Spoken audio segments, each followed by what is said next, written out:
All right, page 52. Pillar or Divine Mountain. The Sumerian writings tell of a mysterious mountain somewhere here on Earth that was called Mashu. This is made more intriguing by the geological fact that there are no mountains in the lands of summer in southern Iraq. Concerning Mount Mashu, these texts read, "On high to the celestial band it is connected, below to the lower world it is bound." 47. Here is a belief in a mountain that linked heaven to earth and earth to the underworld. According to the Herder Dictionary of Symbols, this Sumerian mountain had two peaks. It was this world mountain that the realm of the dead could be accessed. The celestial band refers to the 12 zodiacal constellations along the ecliptic plane, the path of the sun and moon and other planets. This procession of images told an ancient story, a prophecy. Even the individual stars of the various constellations were given significant and meaningful names that contributed to this stellar theology. Those not initiated gazed upon the heavens and saw only stars and patterns attached only to legends and lore, mythologies that covered knowledge rather than divulged it. The history of the future was recorded in this way, and the story behind the original zodiac is so profound that it is discussed with meticulous detail in this author's other work, Descent of the Seven Kings. Perhaps it is this same mountain referred to in this very old Sumerian temple hymn. Enduring place, light-hued mountain, which in artful fashion was founded. Its dark, hidden chamber is an awe-inspiring place. In a field of supervision it lies. Awesome, its ways, no one can fathom. 48. This is an adequate description of the Great Pyramid as any given today. Those Sumerian scribes that had written this were those descended from people who had survived the deluge. Originally, the Great Pyramid was in artful fashion, covered in large 20-ton blocks of white limestone facing stones that were covered along the lower third of the monument is writings, text burned into the highly polished stones rather than etched in by tools. A field of supervision is one that is guarded or protected. We recall here that Surid, before the flood, had appointed a guardian to the Great Pyramid complex, one we identify today as the Sphinx. This mountain of the Sumerians is no different in function than their tree of life. This tree was also called the pillar and served as a ladder that connected the underworld with earth and heaven. 49. In their mythology, it was the goddess Anyanya, who rescued this ladder from the flood. She had also descended into the depths of the underworld by virtue of this pillar. The protector of this tree was a guardian of the underworld demons and the sentry before the gate of Anu, heaven. His name was Lord of the Good Tree, or Ning-Ish-Zida. 50. A variant reading of his name means Lord of the Trees of Life. Incredibly, this etymological artifact, popularly known as Giza today, is descended from this epithet. Nin Lord Gishzi Tree, Da Good. Nin Gishzi Da. I don't know if I'm supposed to read that all in one or like whatever. The Sumerian tree of life was little different from that of the early Germanic people who called it Irminsul, which was to the Vikings known as, I used to be able to say it, Yggdrasil, I can't say it, Yggdrasil. Irminsul is a pillar that supports the world, a bridge between heaven and earth. The name Irminsul derives from that ancestral hero called Irmin or Irminus. Great wooden pillars were erected in his honor, and by all accounts, this figure was none other than a Germanic Hermes or Enoch. Irminsul was the pillar of the universe, the polar axis that also supported the pole star and was important to the order of the cosmos because it kept the stellar foundation. 50. To the ancients, the space in the heavens between the Great Bear constellation, the seven stars, and the pole star they revolved around, which they considered as the cosmic tree, was known as the Sampo, or the many-ciphered cover, an allusion to knowledge hidden among the stars. John Major Jenkins, in Galactic Alignment, records that the word Sampo is derived from Sanskrit from skamba, or pillar. As will be seen in this book, the surface writings that cover the Great Pyramid long ago indeed served as a many-ciphered cover. The Norse version was Yggdrasil, the world tree or tree of life, which was also the pillar that connected heaven, Asgard, the earth, Midgard, and the underworld's own three departments. It was a ladder by which the mystic masters could ascend and descend into the spirit world. This tree was watered by a well from the underworld, and the tree was also referred to as a sacred mountain, 52. Two elements that directly link it to the Great Pyramid. At the base of this tree stood the three Norns, three goddesses that represented the past, the present, and the future, all being descriptions of the knowledge placed on the Great Pyramid. Yggdrasil was represented by two Nordic runes that bind together to form the runic glyph for the world tree. The life rune merges with the death rune to form the symbol for the great tree Yggdrasil. The three branches of this tree form aspects of the city of the gods, which was supported by the pillar or earth above the three roots, which represented the three departments of the underworld: the land of the dead, the land of the black elves, and the land of the giants, 53.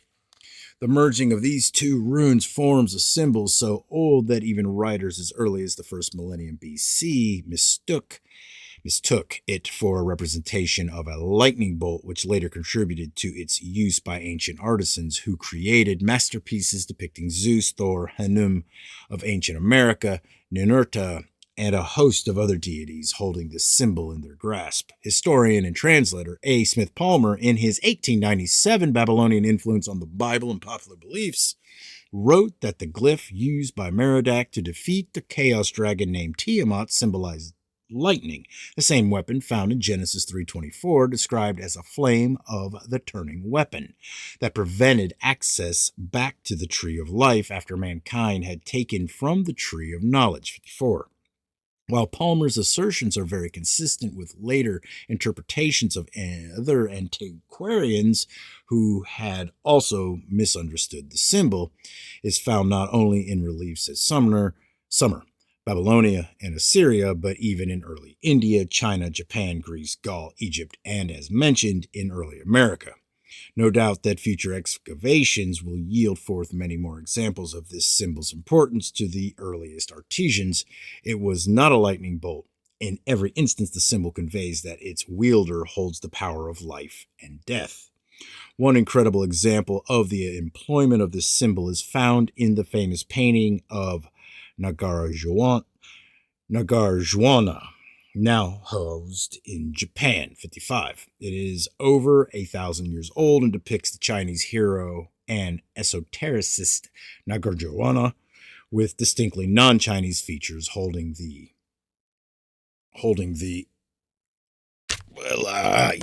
picture. Incidentally, this name derives from a Sanskrit title, Naga, dragon, and Arjuna, an Indian hero. The sacred mountain motif is one of extreme antiquity, found among the earliest cultures, and is directly related by all to the divine tree. The Todas peoples told of a mountain called Makurti, which stands at the navel of the earth, a towering rock upon a tableland, of which the souls of the dead assemble for the leap into the abyss of waters that lies between them and the mount of heaven, 56. This tableland is the great plateau on which rests the Great Pyramid. Again, we have here a connection to waters below the structure. Old Miztec traditions tell of the appearance of two gods who, by their immense knowledge and omnipotence, made a great rock upon which they built a very sumptuous palace, a masterpiece of skill in which they made their abode on earth. This palace was upon a mountain, and the rock was called the place of heaven, according to Gerald Massey in his The Natural Genesis, 57.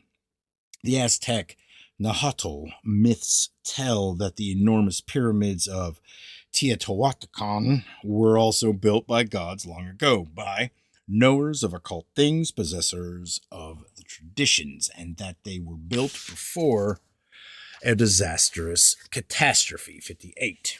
Truly, the Aztecs did not know who built the pyramids they found in their country or the ruinous cities of living stone that had occupied by the earlier Toltecs, who did not know their origin either, but they merely affixed their own cultural memories to the sites because of their obvious mysteriousness and connections to the pyramid motifs. The Aztecs were certainly not alien to the secrets of the pyramid. Their god of death was called Mictlan, who lived in a region where the dead repaired after life at a place named Tlaxico at the navel of the earth, 59. Lewis Spence in The Problem of Atlantis shows that the Aztecs believed that their lord of fire, named Exochet, I can't say it, Exotectili, dwelt at the navel of the earth and entered the blue stone pyramid. He was the old god, older than the present gods, who lived prior to the foundation of the present world. Like the Germanic and Viking traditions, the Huron and Iroquois told the first Christian missionaries that the underworld could be entered by crossing over a deep and swift river by means of a bridge made out of a tree. 60. In fact, many Native American groups had beliefs very similar to these and those of the Aztecs. The same can be said of the Chickasaws concerning the great mounds and pyramids of the Mississippi Valley, who believed the area with its extensive earthen ruins was the center of the earth. 61. This means that these people had retained ancestral memories going back millennia to a time where they as a people knew of a place at the center of where the earth stood massive architecture. There have been excavated pyramids in North America, Mexico, several in the Yucatan regions, and even in South America. All of the cultures having come in contact with these ruins maintain similar ideas concerning their origin, often identifying them with some primordial holy mountain. This remains cognate evidence that somewhere in the dim past all these people shared a common ancestral link fragmented by the passage of time. The Zoroastrian beliefs of Iran tell of the Sinvat Bridge, which connects this world to the next. Souls judged worthy to pass over enter Aranya, Vaja, the domain of the immortals, a paradise world curiously centered at Kavan Aranthora, the center of the Earth's landmass. 62. But as the dead who are adjudged wicked attempt to pass over, they are dragged down into the depths of darkness. Traditions of the Arana Vaja concern two divine trees, and in Azerbaijan, even Enoch is remembered as associated with Arana Vaja. 63. In Andrew Collins's meticulously researched book entitled From the Ashes of Angels, Forbidden Legacy of a Fallen Race, we learn that the Persian scholars accepted the Iranian mythological locations were often changed to suit the landscape in which the stories were told. 64. Collins' research has yielded forth two significant finds relative to our study. One, in the Genesis Apocryphon found among the Dead Sea Scrolls, we learned that Methuselah sought for his father Enoch when Noah was born, journeying to a place called Parwain, where the patriarchal prophet was residing with angels. Collins discovered that Mandaean traditions mention both Anush, Enoch, and Mount Parwan, a white mountain derived from the root Parswana, which means frontier. 65. This white mountain is none other than the Great Pyramid in its original architectural condition, covered with white limestone casing blocks, which were discovered in 1837 AD by Colonel Vis, a monument according to the prophet Isaiah, was located at the border, frontier to the Lord. Secondly, Collins wrote that Mandean traditions tell of the souls after death that go to a heavenly realm called the Hill, a god of the dead, after flying over a white mountain called Sur, where souls adjudged righteous journey on to the pole star, 66. Collins believes that the Hill means the god Ta of Egypt, which is probably correct, for Mount Sur is merely an abbreviated form of Serad, where the Great Pyramid was erected according to ancient Arabic texts. The old root Sur is also found in the Islamic traditions of the bridge Al-Sirat, where the faithful pass into paradise, which is situated in the seventh heaven, a bridge over the abyss. Burmese mythology has the same imagery with an upper world, a middle world, and an underworld. The middle world has at its center a flat area where stands a very high mountain on which stands a palace of the superior spirits. No mortal can pass beyond these central borders. Incredibly, this majestic area is covered by dust, but beneath the dust is very hard stone, which remarkably is sustained by water. Under the water is an open area full of air. Like Mount Meru of the Hindus, this mountain extends from heaven to earth and earth to the world below. 67. Harold T. Wilkins in Secret Cities of Old and South America recorded that the old Hindus stated that the pyramids in India and Egypt were merely copies of the primordial mountain at the center of the world called Meru.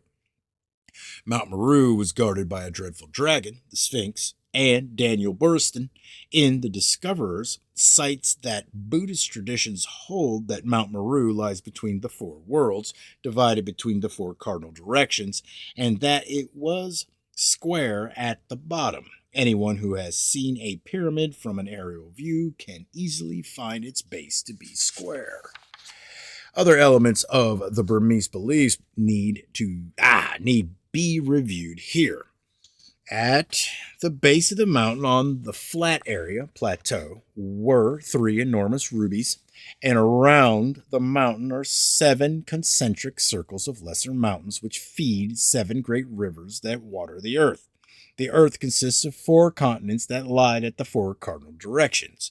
As rubies are precious stones, these 3 are the 3 gigantic pyramids at Giza, the 2 largest being the Great Pyramids, which is perfectly aligned with its faces positioned facing north, east, south, and west. The reference to 7 rivers is an obvious memory of the Egyptian Delta, for the Great Pyramid Plateau lies at the apex of this branching out of 7 rivers. Other distinct cultures isolated far away from Egypt preserve these same ideas. Without interrupting this work to examine them all, we will finish with one particular interest. The Camolas Indians of Guatemala thought of the present world as a square island riddled with underworld caves that were inhabited by demons and earth lords, but the sky was a multi-tiered pyramid supported by a gigantic tree. As will be shown, beneath the Giza surface is a maze of tunnels, galleries of rock and chambers, most now filled with water and closed to the public. Though the more primitive peoples have retained less information, we are very fortunate that curious antiquarians long ago, as well as secret societies and religious sects, have recognized the importance of these truths and have preserved them for future dissemination. Among these are the Kabbalists and Gnostics, Jewish esotericists, and Egyptian Christian mystics. Supporting the Guatemalan traditions, we learn that the Kabbalists believed that the tunnels of Set beneath the day side of the Tree of Life was where dwelt evil spirits called the Olophoth. Though Set is the older Egyptian deity, it is merely a memory of Seth, one of the chief builders of the Great Pyramid complex before the flood. The Kabbalists maintain that there is a heavenly and an earthly paradise, and Eden below and above.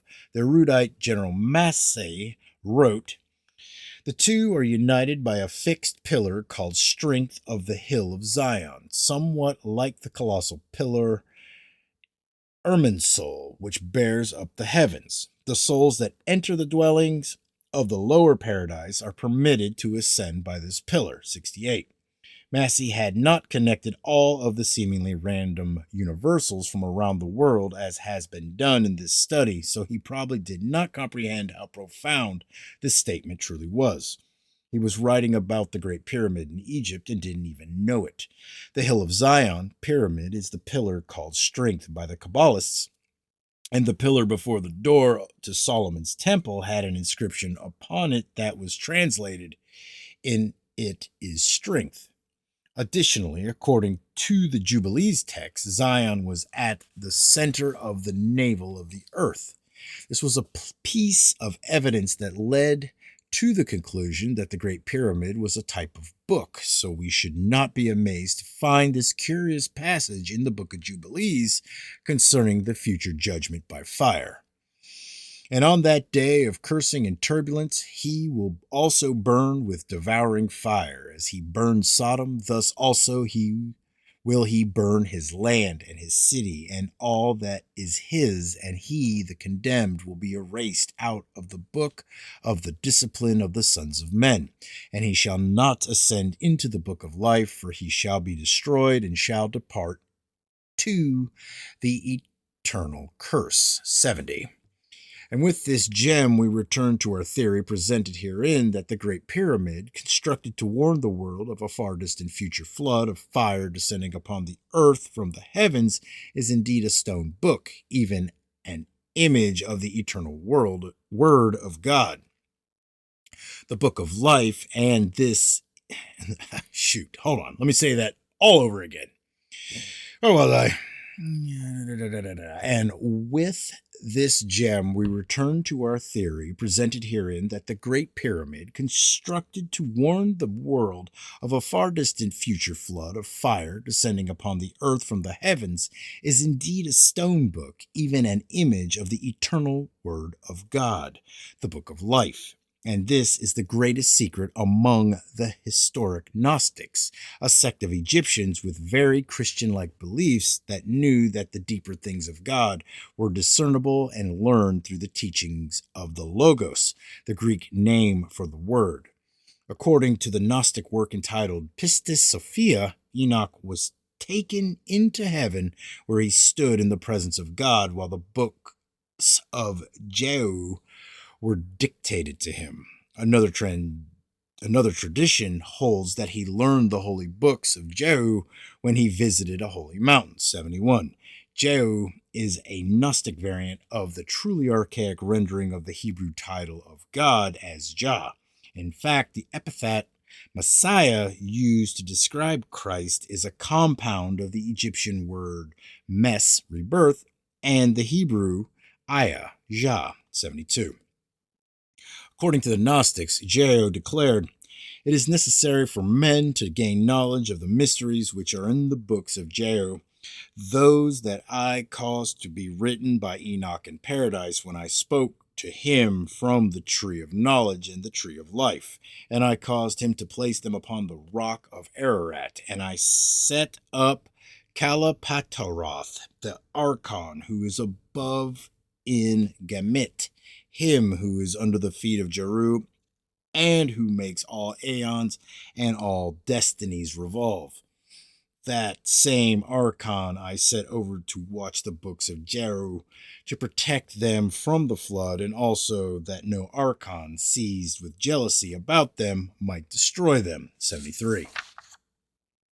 Somewhere on earth, upon a mountain, were engraved the books of Jehu, which are at the site protected by a watcher, Archon, that protects them from being destroyed. The reference to the trees of life and knowledge return us back to the rich symbolism of the pillar and its function as a ladder between heaven and earth.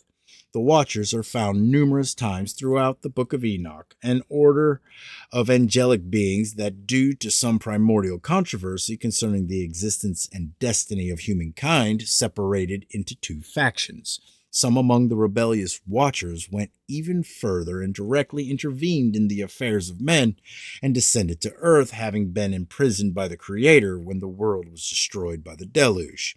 Then there were others, like this Kalapataroth, who remained faithful to the Creator, protecting his interests on Earth. The Watchers were popularly known in antiquity as guardians of portals and entrances between worlds.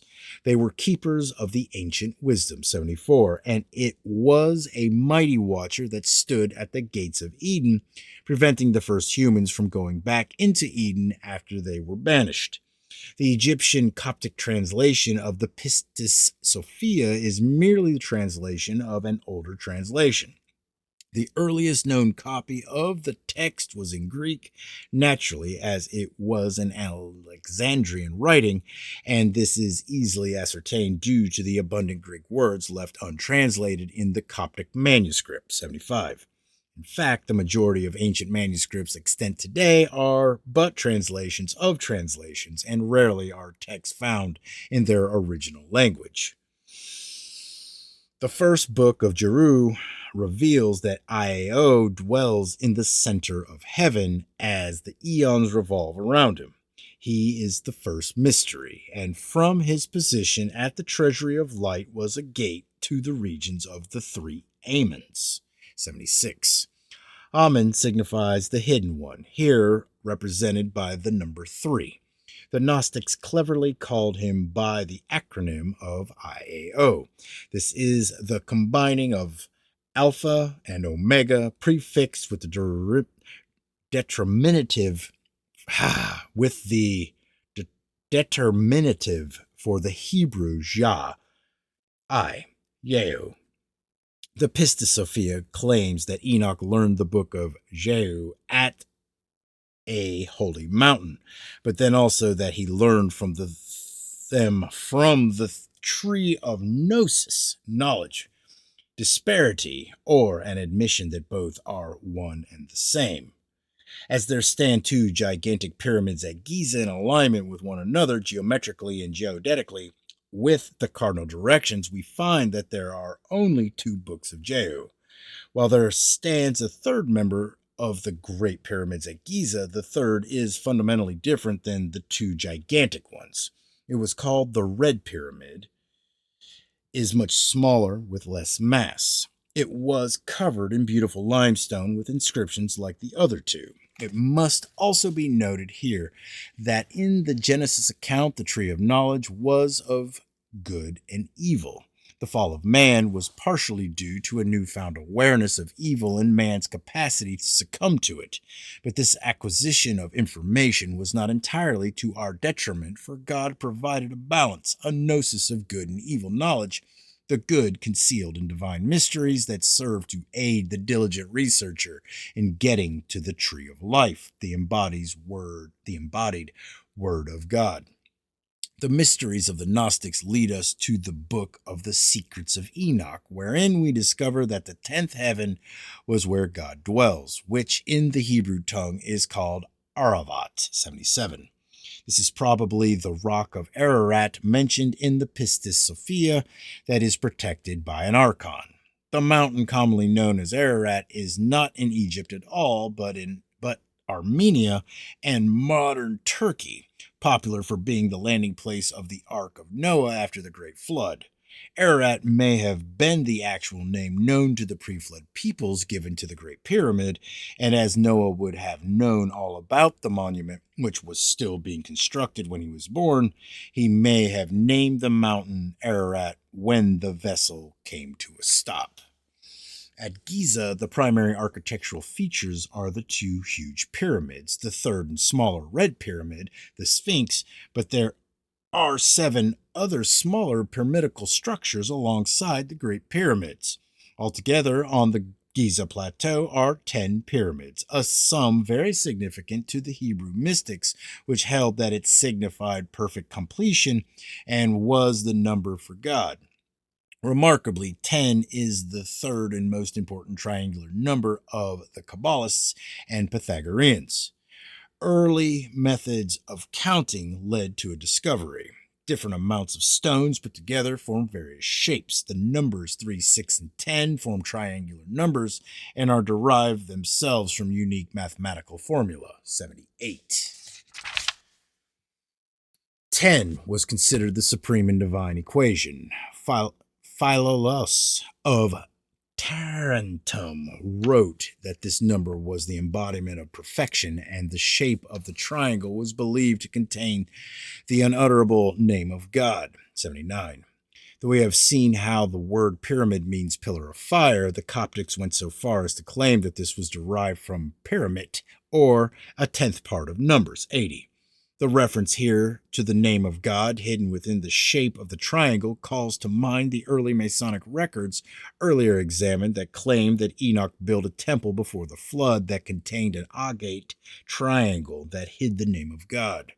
This tradition was no doubt borrowed from the exact belief of the Greeks, 81. Some of the reasoning of the old writers may have been slightly warped, such as Philo's opinion that the number 10 was perfect because the tops of mountains after the deluge, being pointed, appeared in the number of the decade, triangular, 82. But this alone does not negate the significance in the parallels between various texts and cultures in the belief of this number's importance and relation to God. Because our most remote ancestors refused to call God by an earthly name, the pyramid served as the perfect glyphic representation of the deity because it was a three-sided figure, an image of the holy mountain. He was simply referred to as the Nameless, and titles like El, Jah, Adonai, the Lord, and the Eternal or Maker were merely employed to describe him. In the very old writings of India, known as the Rig Veda, we read, "Though one, he is called by the learned by many names. His name was so sacred that it could not be uttered by the human tongue, so our earliest priests and prophets fashioned epithets to describe him, and artisans molded wonderful glyphic representations. Among one of the most curious of these symbols, designed to represent the name of the great giver of light, 83, among the Egyptians, Mexicans, and other civilizations spread abroad, looked like this little picture right there. One of the most intriguing aspects early theologians attached to that of God was that he was a door. For this reason, the symbolic representation of the name of God also took on the meaning of a gate or door. In the Hebrew and Phoenician alphabets, the Daleth also meant door, being the fourth letter, a symbol also found on the famous Moabite stone, 84. The Egyptian determinative for door was the same, being Mer, 85. Because gates and doors connect different areas, some cultures affix different meanings to the glyphs. According to the Imperial Dictionary of King Hai, the triangle is a sign of union in ancient China, 86. It was Jacob who erected the pillar of stone and called it the gate, door of heaven, the pillar identifying the more expansive symbol of the holy mountain that unifies heaven and earth. This mountain is the door, represented by God, who alone provides access. The Egyptian Mer, also Mer, seems to have been preserved throughout the lower Pacific Ocean in Melanesia, Polynesia, and Micronesia, where are found numerous pyramidical structures on the island chains universally known as Mare, as found in John Macmillan Brown's research in the middle of the Pacific. Again, the similarity with Meru, the mountain at the center of the world, cannot be ignored. Almost done, but I need a sip of coffee.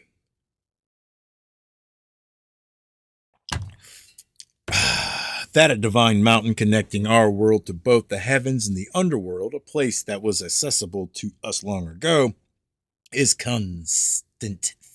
constant theme of the ancients. Such a location is also alluded to in the 2nd millennium BC text known as the Enuna Elish, or 7 tablets of the Babylonian creation epic. The Babylonian hero was Marduk, who went to battle against a powerful demonic lord named Kingu, a war deity allied to the chaos dragon Tiamat who resided in the deep. Kingu robbed the Lord High God, then named Enlil, of the tablets of destinies that contained the eternal truths of the past, present, and future. But the hero Marduk wrested them away from the demon lord. Marduk would later destroy Tiamat with a weapon that looked like this, that little guy right there. After defeating Kingu, Marduk then made a gate to the deep, so the hordes of demons in Kingu could not steal from Enlil again. He bolted the gate shut and set a guardian over it to ensure that the evil watchers of chaos would not rise again. 87. Here we have the retold, albeit earlier, story of the prehistoric theft of the heavenly knowledges, and their restoration on earth. The Tablets of Destinies is akin to the Tree of Knowledge, or the Book of Jehu, and the Watcher is the Archon named Kalapataroth, represented by the guardian Sphinx, the same guardian placed there by Surid before the flood, or Enoch. This gate to the underworld is also found within the writings of the Jewish historian Josephus, who 2,000 years ago wrote that the Sethites erected the pillars of Sirad, Egypt. Josephus wrote concerning the lake of unquenchable fire and where it lies hidden that there is one descent into this region at whose gate we believe there stands an archangel with a host, which gate, when those pass through that are conducted down by the angels that are appointed over souls. 88. The archangel would again be identified as the Sphinx, which was long ago known to be the composite of a lion, bull, man, and eagle, identifying the tetramorph or four divine archangels of the book of Revelation that usher in the apocalypse. The Sphinx with the face of a man, body of a calf, bull, paws of a lion, also long ago had painted along its flanks the wings of an eagle. Josephus does not claim that this gate to the underworld is the Giza complex, but nor does he cite where this descent is located. As a historian, borrowing his information from many older sources available to him 2 millennia ago, we must consider these fragments in light of other glimpses in fragmented texts, because all accounts of the Great Pyramid complex have been passed down from times after the flood by cultures that in themselves only preserved various parts of the whole. Because today we have access to so many of these fragmented beliefs, we are beginning to put back together the pieces of this astonishing arcanum, parts of the whole even found within the Holy Scriptures among the particular old Psalms. Who shall ascend into the hill of the Lord, or who shall stand in his holy place? He that hath clean hands and a pure heart, who hath not lifted up his soul unto vanity, nor sworn deceitfully. Lift up your hands, O ye gates, even lift them up, ye everlasting doors, and the King of glory shall come in. Selah. 89.